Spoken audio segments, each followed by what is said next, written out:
اعوذ باللہ من الشیطان الرجیم، بسم اللہ الرحمن الرحیم۔ ہم آپ کو عملیات گھر میں خوش آمدید کرتا ہوں۔ امید کرتا ہوں آپ سب خیریت سے ہوں گے۔ اللہ تعالیٰ آپ کو سلامت رکھے۔ آج کی جو وظیفہ ہے وہ لاجواب ہے، با کمال ہے، بے مثال ہے۔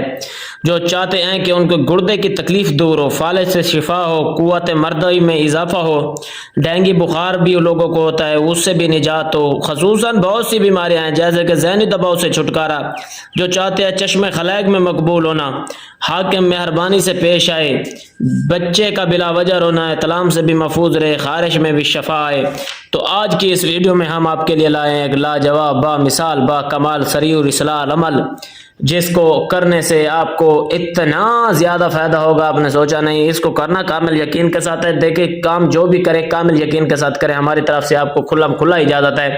اللہ تعالیٰ آپ کو سلامت رکھے۔ اور ہم کوئی لمبی چوڑی ویڈیو نہیں بناتے، 1 منٹ کی اس لیے بناتے ہیں تاکہ آپ اس کو توجہ سے دیکھ سکیں۔ جن کو گردے کی تکلیف ہے، گردے کی تکلیف میں مبتلا مریض کو باوضو حالت میں 7 مرتبہ پانی پر دم کر کے 3 دن میں صبح شام اس کو پلائے، اول آخر درود کے ساتھ، انشاءاللہ اس مرض سے افاقہ ہوگا۔ 40 یوم تک بلا ناغہ یہ عمل کرے۔ اور اب میں آپ کو بتانا والا ہوں کہ عمل کون سا ہے۔ عمل ایک چھوٹی سی آیت ہے، جیسے کہ یہ ہے سبحان ربک رب العزت عما یصفون والسلام علی المرسلین والحمد للہ رب العالمین۔ یہ قرآنی وظیفے ہیں۔ قرآنی عزیز وظیفے جتنی سکون سے اثر کرتے ہیں نا، تیزی سے، اتنا کوئی وظیفہ اثر نہیں کرتا۔ یہ ہے نوری اعمال، ہم نوری اعمال کے قائل ہیں۔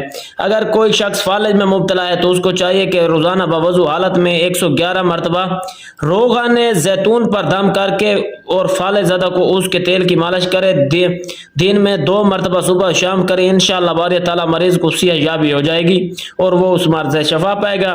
اور اگر کوئی چاہتے ہے قوت مردانگی میں اضافہ، تو اس کو 100 مرتبہ پڑھ کر 1 کپ گائے کے خالص دودھ پر دم کر کے مغرب کے بعد پی لیا کرے۔ چند دن متواتر یہ عمل کرنے کے بعد انشاءاللہ کمزوری کا بالکل فوراً خاتمہ ہو جائے گا۔ اسی طرح میرے خیال میں اگر آپ اس کی ڈیلی ایک تسبیح اپنے ورد میں رکھ لیں تو آپ مجھے دعائیں دیں گے، اور انشاءاللہ میرے حق میں جتنا ہو سکے گا آپ نیک خواہشات رکھیں گے۔ اللہ تعالیٰ آپ کو سلامت رکھے۔